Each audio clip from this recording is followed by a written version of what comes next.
કચ્છથી માલધારી ઘેટા બકરા લઈને જતા હતા તે દરમિયાન રાત પાડતા ઓરક ગામમાં રાત રોકાતા મોડી રાત્રે ઘેટા બકરાની ચોરી થતા લખતર પોલીસ સ્ટેશને ફરિયાદ કરી હતી, પરંતુ પોલીસમાં ફરિયાદ કરવા છતાં કોઈ કાર્યવાહી ન કરવામાં આવી હોવાના આક્ષેપ સાથે માલધારી સમાજના લોકોએ સુરેન્દ્રનગર ડીએસપીને રજૂઆત કરી હતી।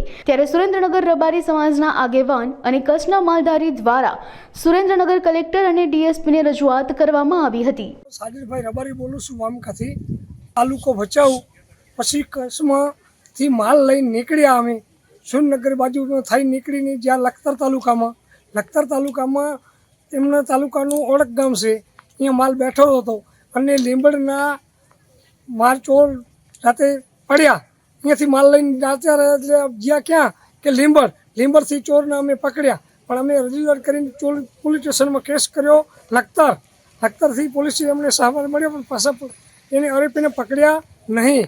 તે અટાણે પછી ઉમાંથી અમે દોડી અને અમને ધમકી બહુ આપે છે કે તમે જ્યાં જશો છે તમારો માલ અમે લૂંટી જશું, તમને અમે મૂકશું નહીં અને તમારી અરજી સહી પાછી ખેંચી લો, આવું બધું અમને કહેતા અમે પછી અહીંયાથી અત્યારે આવ્યા કલેક્ટર ઓફિસે, ઉમાંથી અમને સંસ્કાર આપ્યો અને પછી આવ્યા ડીએસપી ઓફિસે। અહીંયાથી અમને બહુ મળ્યું અને એમને છે ને પકડવાના સંસ્કાર મળ્યા છે અને અમને પકડવાના છે।